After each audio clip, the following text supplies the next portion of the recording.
As Karimo promised, I'm talking about Wumi's sister. She said she's going to drop it back to back. She said she's not going to hold anything on this justice for Mohbad, that everything will be done accordingly. She said that she is ready to spill it out. Today, you will be listening, you'll be hearing what Karimo has to say about the demise of Mohbad, the journey so far, how it all started, who was behind all of those bullying of Mohbad. You will get to hear it. You'll be shocked. You'll be amazed. Exactly how we thought it, exactly what we felt had happened. That is exactly what Karimo has to say. On this journey for justice for Mohbad, you will learn lessons from it. And I am sort of so glad that this is happening the way it is happening, because if it did not happen this way, maybe you and I would not learn anything from it. Maybe we will not take it important. Can you believe that the bullying of Mohbad in time past? I'm sure you must have heard that Wumi's mother is a police officer that went to police college. Yeah, a police officer that went to police college. So how come is it that Mohbad was going through all these trials and tribulation? They cared less. That is because they were behind it. They were behind it. They are the ones that are behind it. Why? Because they were staging it. It was a stage. They were staging it till the final moment so that they can now hook it up on this person. Those people are the ones behind the demise of Mohbad. You will be shocked at what you're about to hear, because Karimo made it clear that she had called her mom that day that this terrible incident was going on. Yeah, that she called her mom and said, look, mom, there is a video that I'm seeing on Facebook, Instagram. There is this young guy called Mohbad. Is that not the so-called husband of your daughter, Wumi, that I said you should send her to get some kind of vocational work after school? And the mom said, no, it's not Mohbad. That is not Mohbad. But she had called Wumi to confirm. And she got to know what was going on. Like, okay, the thing is happening. Now, I want you guys to remember this. Ponder on this one. There is this audio that got leaked. And in that audio, Mohbad was saying these words. Oh my God, I don't know who to trust again. I don't know who to trust again. Can you believe it? Cynthia is with them. Oh God, oh my God, Cynthia is with them. Now, the picture, the puzzle is beginning to take shape. You will be blown away with this one. That is why I want you guys to pay attention to it from the beginning till the end. Still on justice for Mohbad. There is no turning back. There is no looking back on this justice for Mohbad. It has to be back to back. The wicked shall not go unpunished. You see, this justice for Mohbad will address the same thing that brought about NSARS. It will address these corrupt police officers, and it will address wickedness in our society. Do not forget to like and share. Do not forget to tap on the subscribe button. Do not forget to turn on the notification bell. To those that have tapped on the thanks button, the one with the love icon and the dollar sign in the middle of it, may God replenish your pockets. If you want to be a part of this, you want to encourage us to do more, kindly tap on the same button. Tap on that button that says thanks. Let us get right into it. Ọ̀yá Wùnmí tó ń fi ìyá Wùnmí ṣeré. Àwọn ẹbí ọkọ tèmi regular customer ni ìyá Wùnmí lọ́dọ̀ àwọn ẹbí ọkọ mi. Sister Karimo, ẹ má bínú pé mo interrupt yín. Don't tell me ẹ má bínú o. No, mi ní pé kẹ́ má bínú o. No, mi ní pé kẹ́ má bínú. No, I don't come here to beg you. Rárá. I want to talk to those two people under the comment section. Those of you typing that she carried her for 9 months. Did she beg her to carry her for 9 months? Did she beg her to be pregnant, to bring her to this world? When she knows that she's going to bring her to this world and she's not going to take care of her, why did she give birth to her? Did she beg her? Did Karimo beg her to give birth to her? Did Karimo beg her to carry her for 9 months? All of you are stupid. Gbogbo àwọn tó ti ń pariwo she carry her for 9 months, she carry her for 9 months. You too, you will pine, so that your own children will experience what Sister Karimo experiences in life. You too, you will pine so that your own children too, they will experience the same thing.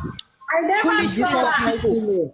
Let me tell you something. When I was 16 years of age, that she eventually showed up. She showed up. She doesn't even know if I'm still alive or I'm dead. Ó ṣàmọ̀ké ìkànnù méjèèjì wọ́n á fún òun ní news ẹ̀. But luckily for her, she showed up. I was still alive. And when she was leaving that day, my grandmother said, "Ó tún dìgbà wo?" Màmá wá mi ní pé màmá dẹ̀ ṣe báyìí. Àpò wíbẹ̀ ó púrọ́ ju kàràgbalẹ̀ lọ. Ló tún fi di lẹ́yìn ọdún mẹ́rin kí ìyàwó mi tó tún yọjú. She showed up when I was 16 years old, thinking maybe I'm alive or I'm dead. Because kò mọ̀ bóyá mo wà láyé àbí mo wà láyé ọmọ oṣù mẹ́ta. What do you think she's going to expect? Bóyá ó yé, mo dẹ̀ ń síkì lọ́wọ́, lọ pàrọ̀ aṣọ, kó padà wá, kó lọ yọjú sáwọn aráalé kó padà wá. Mo síkì gan tí ò ń ṣe kékeré. Ó ṣe sá lọ nìyẹn. So ìyá Wùnmí ò mọ̀ bóyá mo bá àárẹ̀ yẹn lọ àbí mo survive àárẹ̀ yẹn.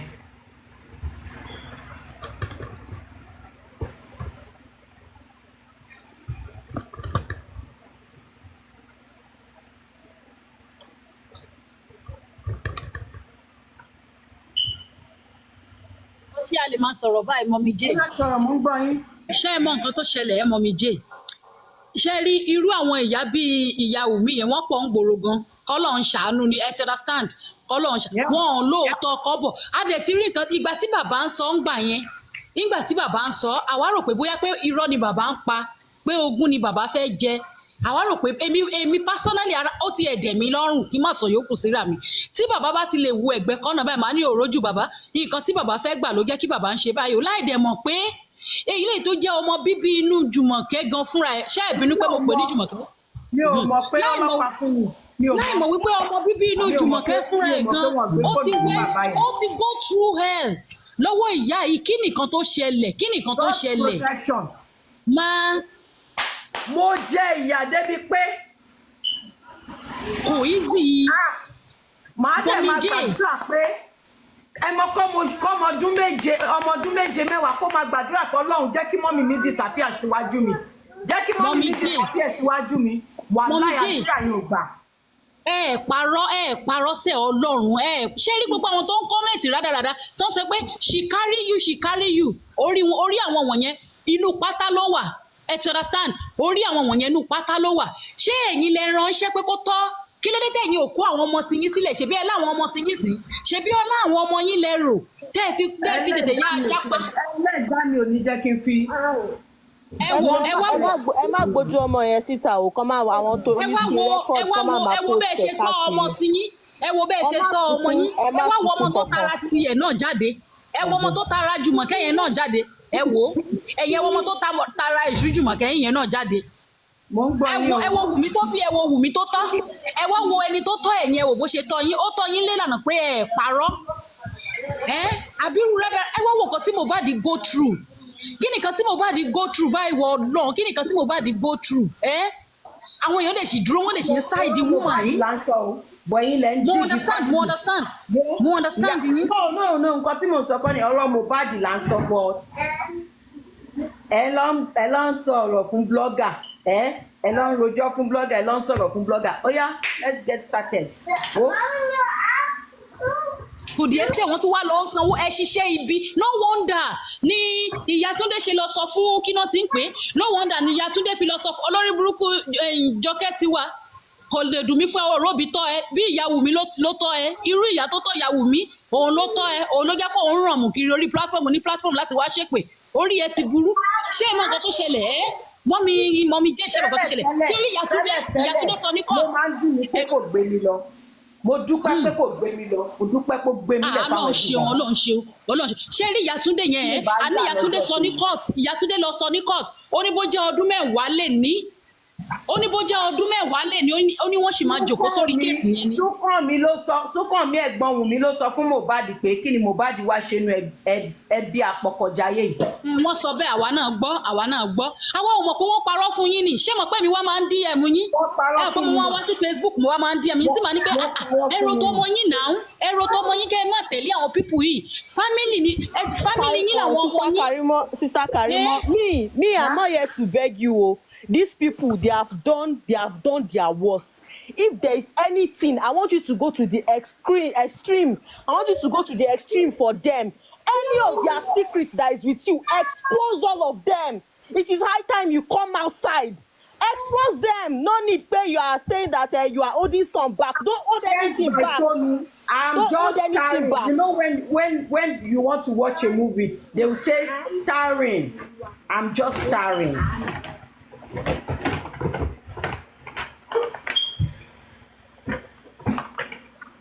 When they talk, say she they talk too. She's spilling too much. When they go and be digging her background, digging her story, bringing out pictures of her father and her stepmother, you don't know that them and they are saying she's spilling too much.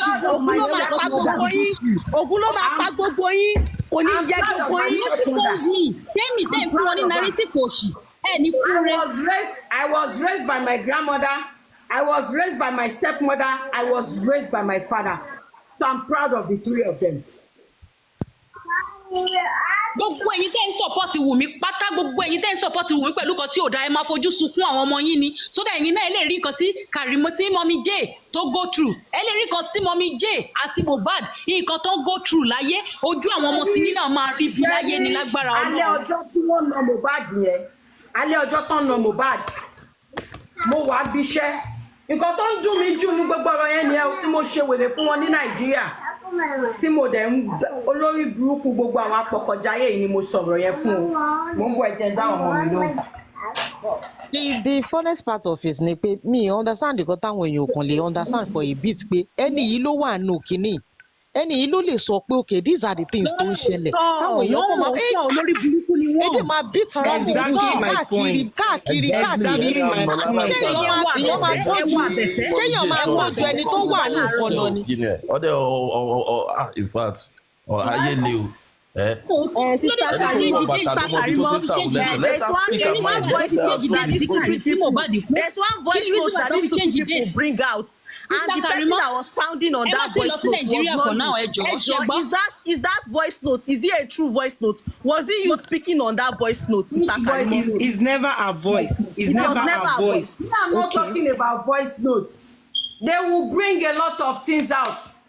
A lot of things. Ṣùgbọ́n mama fún yín jẹ bí mo ṣe ń fún yín jẹ yìí ni. Thank you mami daughter of Zion God bless you. Voice note yẹn jáde tẹ́lẹ̀tẹ́lẹ̀ kí ló dé tó gbé jáde nsìn. Good question. Yẹn ò voice note yín rárá. Mommy Jo, you are so sensible. I love that. I love your response. Nice one.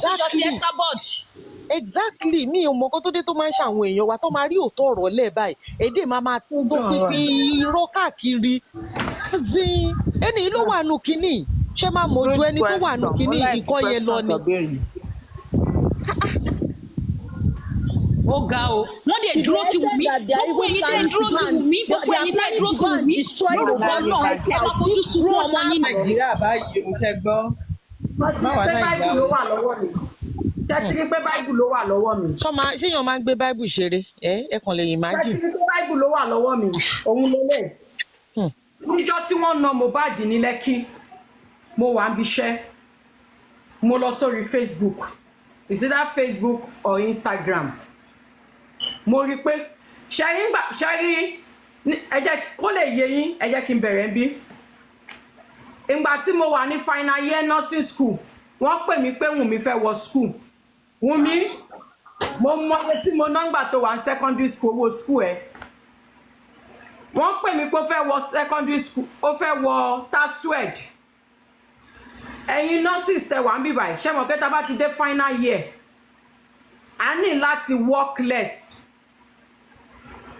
ká lè pass final exam ní school ṣé mo bẹ́ẹ̀ at that point mi lè faṣẹ́ mọ́ mo ní ẹni kí Wùmí ṣe sùúrù fún mi tí n bá ṣe tán school kó hold on for admission tí n bá ṣetán school mo ń kọ final exam mi lọ́wọ́ mi dẹ̀ fẹ́ fail tí n bá ní kí n faṣẹ́ mo máa fail mo ní kí Wùnmí hold on wọ́n sọ fún mi wọ́n ní Wùnmí ò lè hold on mo ní mi ì lè lọ faṣẹ́ kí n fail ní final exam mi wọ́n láwọn lọ gba owó lọ́dọ̀ Lápò àwọn fi sanwó first year Wùnmí tó wọ̀ school kò kàn mí oyún ìwèrè ni kò ná mi kólóbó okay ìgbà tó di following year tó máa sanwó second semester or something mo ti ṣetán school mo ti bẹ̀rẹ̀ iṣẹ́ Wùnmí ọmọ àlè ni ẹ́ ọmọ àlè ló fẹ́ yà ìwọ sọ fún mi pé owó school kan ṣo ni mo sọ ó sọ fún mi Nàìjíríà mo ní go and ask your mother èmi ń sanwó school ẹ fún ìyá ẹ ní òkòwò school ẹ jíṣẹ́ fún ẹ owó second semester mo send ẹ sí ìyá Wùnmí ẹjọ́ ńgbà tí mo kówó fún ìyá pé owó school ọmọ yín rè 80 something thousand lówó yẹn bóyá 85 àbí 88,000 ẹjọ́ ṣé mo ní láti máa tún lọ pé ọmọ pé ṣé mọ́mí ẹ kówó school fún ẹ ńgbà tó di third year mo ṣe the same thing èmi ò mọ̀ pé ìyá Wùnmí ò kówó school fún Wùnmí o ńgbà tó di fourth year ní 2021 tí mo wá sí Nàìjíríà ó wá fẹ́ sanwó school sásìkò yẹn mo wá sí Nàìjíríà èmi àtọkọ mi a lọ kí ní school Mary ìwọ lọ̀rẹ́ tó ń tẹ̀lé kiri ó lè sọ pé ó mọ̀ mí o Mary mo máa rántí orúkọ ẹ ọmọ dúdú tó ń tẹ̀lé eégún mi kiri ẹ Mary ó lè sọ pé ó dá mi mọ̀ àtàwọn Táyé Kọ́hìndé ní 2021 gbogbo yín lẹ rí mi nígbà tí mo wá o mo kó oríṣiríṣi lọ ọlá pé owó school kẹta tó yẹ kí n san mo kó lé Wùnmí lọ́wọ́ ní cash ní school ẹ̀ torí mo lọ kí school ní Wùnmí ṣe rò pé owó school kan ṣo ni mo san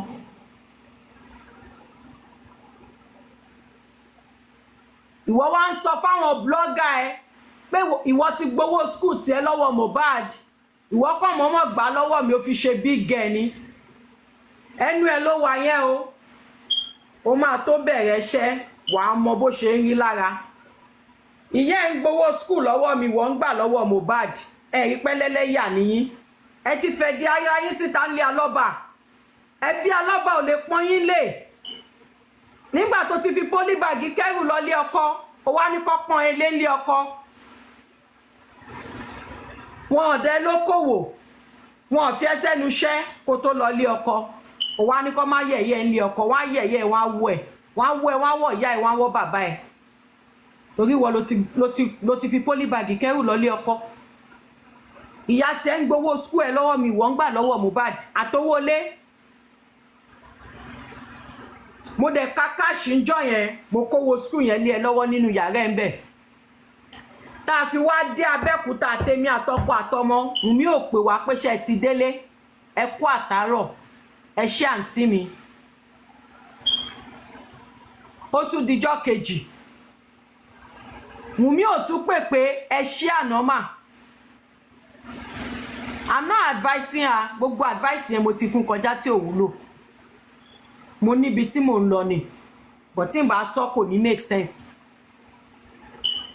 pàtó wá di aago 8 ọjọ́ kejì mo pe Wùnmí mo ní Wùnmí kò máa sọmọ lára ẹ̀ èmi àtọkọ àtọmọ akóra wa sí mọ́tò àwa kí ẹ school láti àná ó tiẹ̀ lè sọ pé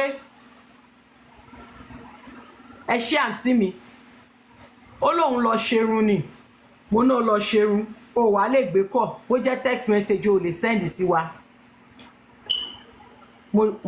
mo dákẹ́ ìgbà tó wá ṣetán tó fẹ́ ṣetán school mo ń gbọ́ pé tó bá ti ṣetán kò ní gbalé o Lẹ́kì ló ń lọ o kò ní gbalé Lẹ́kì ló ń lọ o ok mo wá gbé fóònù mo wá pè ìyá Wùnmí mo ní ìyá Wùnmí tí Wùnmí bá ti ṣetán ẹ jẹ́ kó gbalé o. Mo wá sọ kankan mo ní tẹ́ bá dà mí okùn ọmọ ìyá àjọbí tó wà láàrin èmi àti Wùnmí máa dá o. Tẹ́ bá dà mí àjọbí máa dá o. Ọlá pé mo sọ pé àjọbí máa dá. Ya Wùnmí ti lóhùn ò gbálé o. Wùnmí ti lóhùn ò gbálé. Tó bá ti lóhùn ò gbálé ẹ gbọ́dọ̀ lọ sí convocation ẹ̀. Mi ò mọ̀ ṣáìdá o. Bó ṣe raise mi nìyẹn o. I can spoil her green card. Èmi ò ní bá ṣe ọwọ́ mi jẹ́. Mo mọ nǹkan tó jù mí rí lórí green card yẹn. Mo mọ iye tí mo ná fún lọ́yà. Mo mọ iye tí mo ná fún immigration. Mi ní ìbàjẹ́. Àti kọ́ pé máa tọwọ́ mi jáde nìyẹn. Ṣèmi ńgbà tó bá mú dání. A rántí pé ọmọ tó mú kíní ilé mi lọ́wọ́. Kí ni mo ṣe sí i? Ìyàwó ni mo kọ sí i. Mi ní bàjẹ́ iṣẹ́ ọwọ́ mi ni mi ní bá ṣe ọwọ́ mi jẹ́. Kò gbà mí $250 ni máa fi change ẹ̀ tí máa fi bàjẹ́ but mi ní bá ṣe ọwọ́ mi jẹ́. So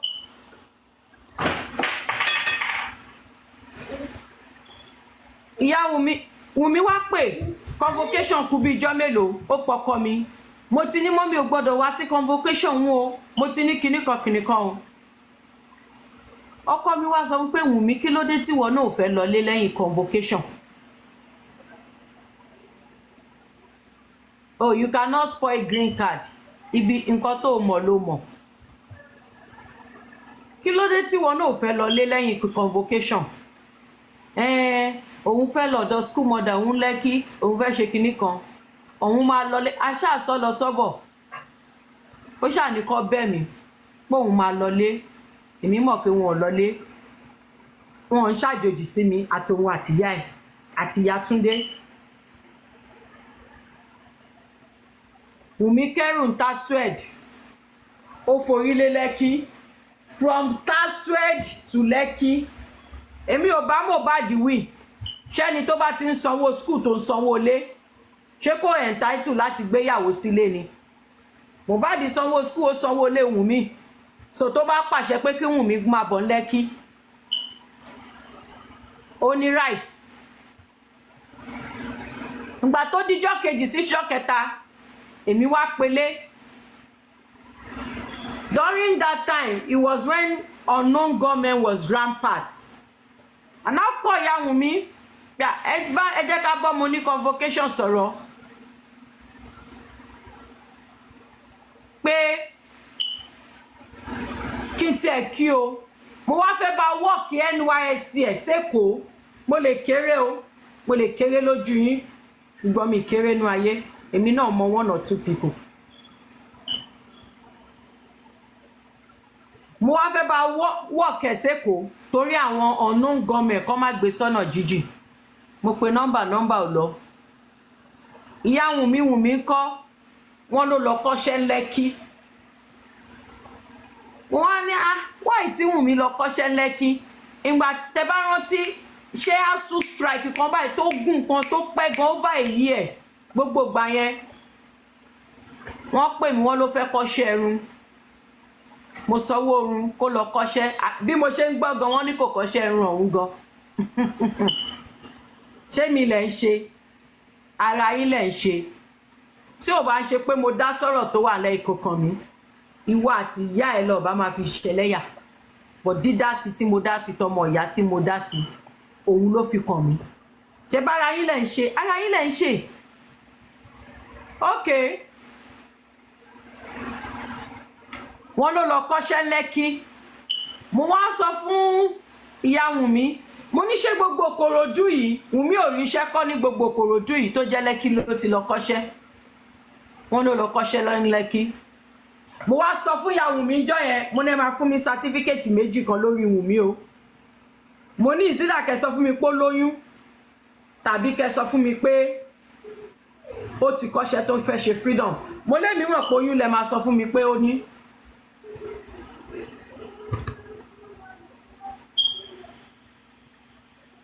Èmi ò dẹ̀ ń bọ́dà láti pè mọ́. Tí n bá kàn pélé ṣé ń gbúrò Wùnmí ṣé ń gbúrò Wùnmí wọn náà wọ́n ń gbúrò wọn náà wọ́n ń gbúrò ibẹ̀ la dẹ̀ parí ẹ̀ sí. màá tún gbé báíbù yìí lẹ́ẹ̀kan sí. lálẹ́jọ́ tó ń na Mohbad lálẹ́jọ́ tí wọ́n ń na Mohbad ní Lẹ́kí mo wà ń bí iṣẹ́ ń jọ yẹn mo wọ social media mo rí Mohbad tó ń ké comment section wá sọ pé where is Wunmi, where is Cynthia? Go back to that video, you will see where is Wunmi, where is Cynthia. Mo wá wò pé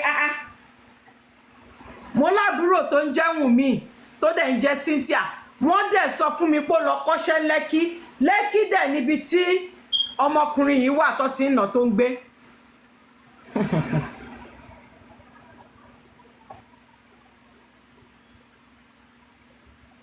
Then it was around 1 a.m. ní Nigeria time ni.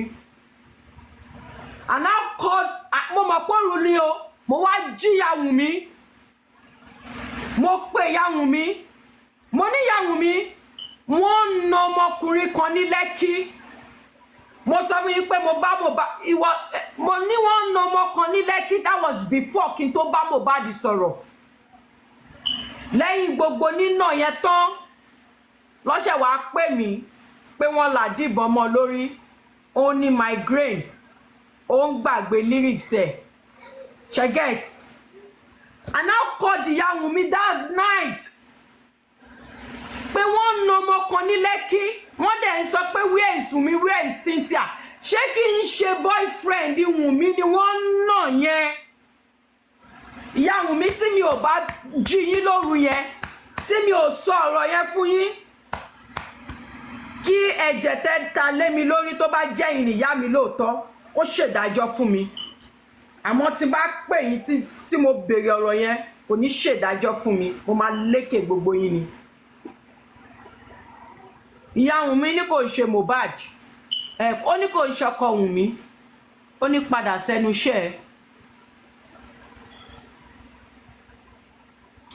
Ìyá Wunmi ní padà sẹ́nu iṣẹ́ ẹ̀, kò ń ṣe Mohbad, kò ń ṣe ọkọ Wunmi. Mo wá padà sẹ́nu iṣẹ́, bọ̀ mo ń wo fídíò yẹn lọ. Ìyá Wunmi padà wọ bed, bọ̀ èmi mọ̀ pé lálẹ́ ẹjọ́ yẹn bẹ́ẹ̀ mi ṣe drop call, ìyá Wunmi máa pè Wunmi pé kí ló ṣẹlẹ̀ sí wọn. Tó bá jẹ́ pé ìwọ ni ọmọ tó lọ ń jẹ́ kó rí kinní yẹn, tó wá pe ìyá ẹ pé ṣé kí n ṣọmọkùnrin yìí ni wọ́n nà tí ìyá ẹ tún sọ pé kò ń ṣọmọ yẹn, tọ́mọ yẹn padà wá kú, wàá fọwọ́ ra ìyá yẹn lórí. Ṣó máa fọwọ́ ra ìyá yẹn lórí ni?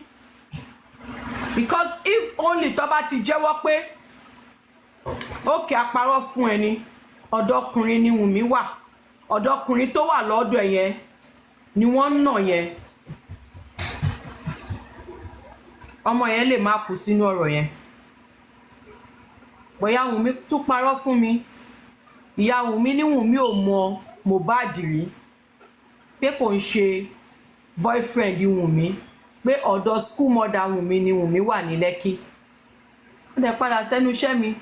But later nígbà tí mo wá rí that video tí mo rí lálẹ́ ẹjọ́ yẹn tí mo padà rí online lẹ́yìn tó kú tán, ṣé mo máa fọwọ́ pàyà Wunmi lórí ni? And now reminder pé but mommy, mo pè yín lálẹ́ ẹjọ́ yìí tán nà ọmọ yìí, ẹ sọ fún mi pé kò ń ṣòun.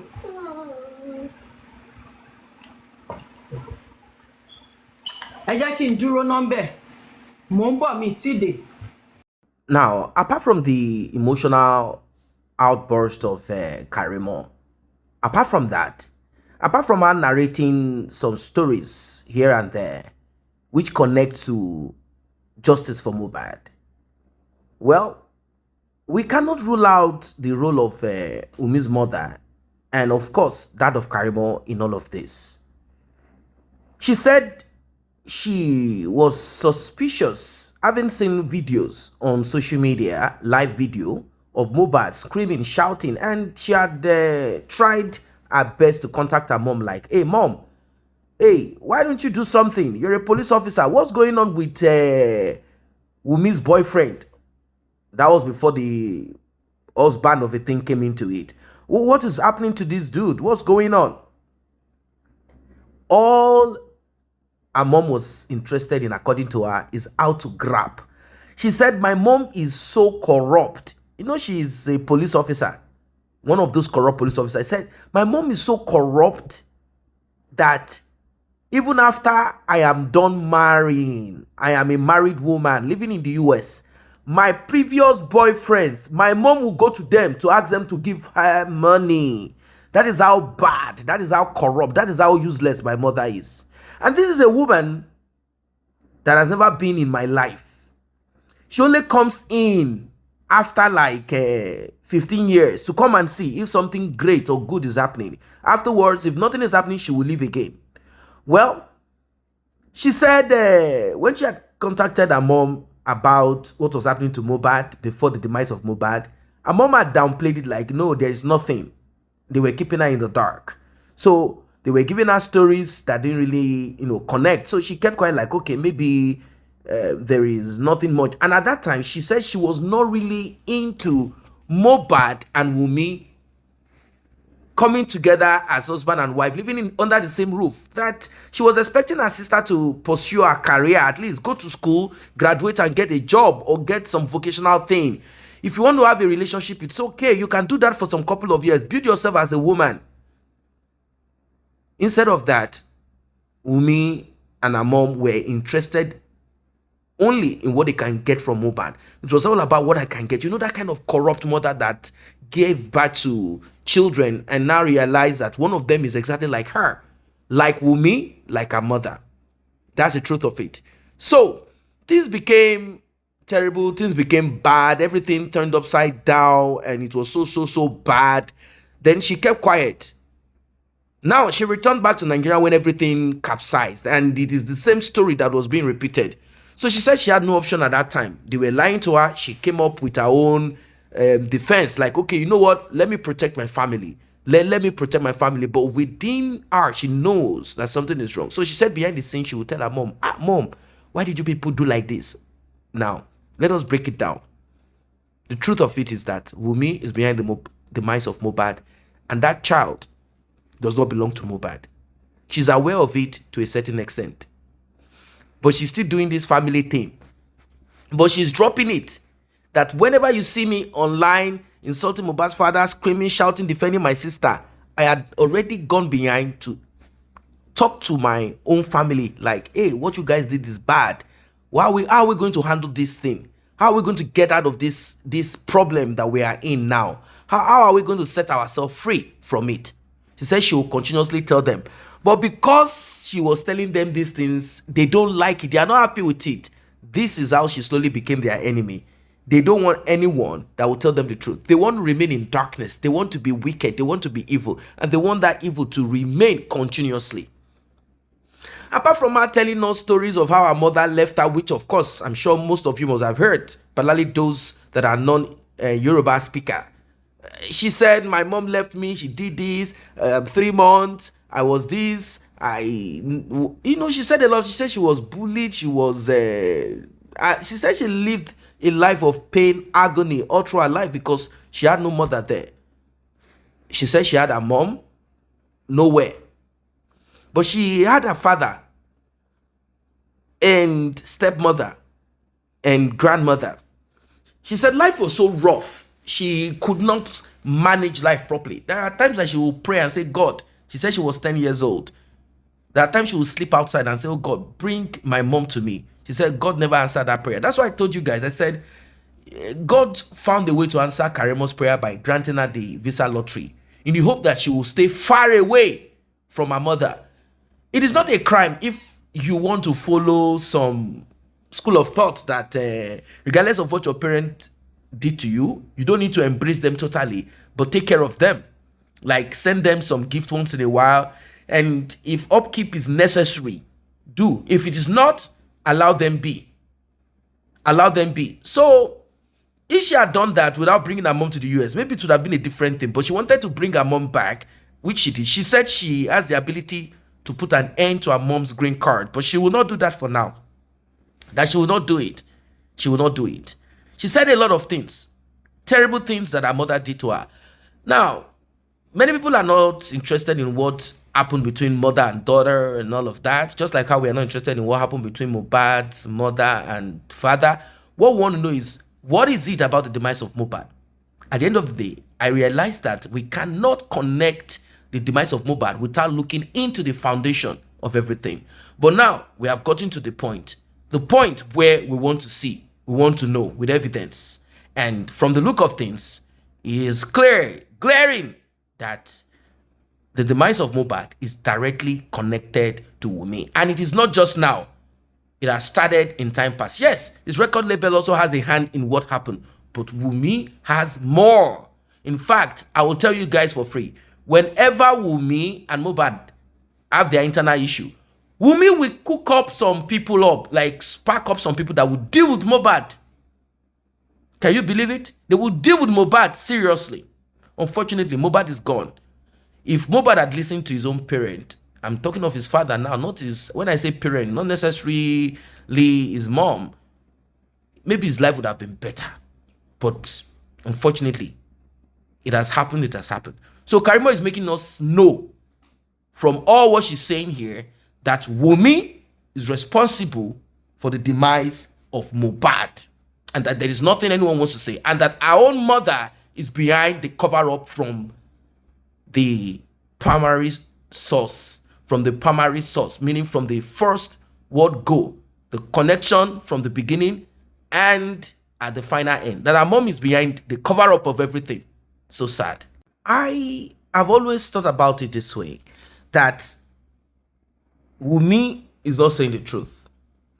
She's not saying the whole truth. In fact, Wunmi has not said the truth of anything. Apart from some little here and there, Wunmi is an example of a mom. She is not saying the truth about anything. She's not saying nothing. She's keeping her mouth shut. And unfortunately for them, the pain of Karimo, I'm kind of looking at it as trauma, and it has resulted into vendetta. Regardless, she is still crying, hoping that this will be repaired. You know, that kind of issue that you have with your partner. I'll give you an example so you understand what's happening to Karimo. That is my own profiling.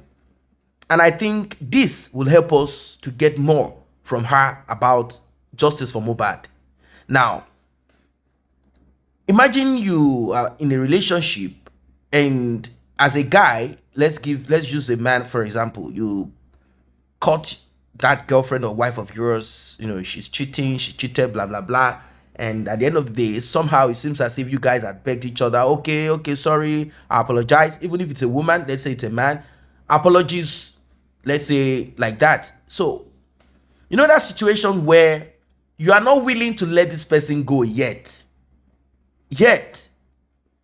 you are not ready to forgive and forget about it. Every now and then, when you have issues or when you have an opportunity, you want to take a jab at them on that particular thing that you both have agreed to forgive each other and forget. You keep on reminding the person. That's the situation that Karimo is in right now. From my own profiling observation, she's in that space where she wants her mom to really kind of amend what she had done. Of course, it is going to be difficult, but she wants to punish her mother. She wants her mom to bow, like, okay, I did this, it's bad, but she will not stop from letting her mother know this is what you did. So it gets to a point, the woman will be like, okay, it has happened, so what else? What is it? That is what she doesn't want. She wants her mom to keep on receiving that lashes. And she said, there are times that I look at my mom and the things she does, I will say, this woman has not repented. That's what I'm trying to compare and contrast. A relationship where you catch the other person cheating and blah, blah, blah, you forgive everything they do. You always want to find something about it because you are not willing to let go yet. So for Karimo, it's difficult for her because this person will continually be your mother. So it's difficult for her to handle it. It's difficult for her to contain it. It's difficult for her to swallow it. It's a difficult thing for her. It's like a hard pill for her to chew. What is the way out? For us, no problem. In as much as our pain will yield results on justice for Mohbad, it is okay for it to continue. It is okay for it to continue. For us, we want us to know. We want to know what happened to Mohbad, how it happened. Do you have videos, evidence? Do you have something? What are the things that you can corroborate? Who are the people you can point fingers to?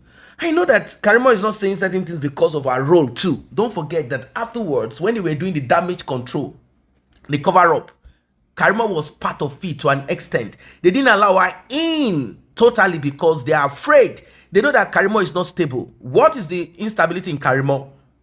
From her mom. Her mom knows that Karimo has not forgiven me and I have not repented.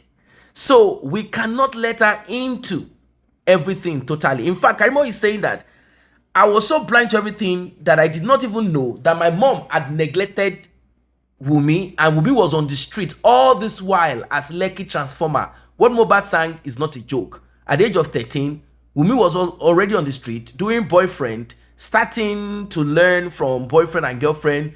Immediately, Akpekus became deep and large. She started, using the thing to transform wherever she needs to transform.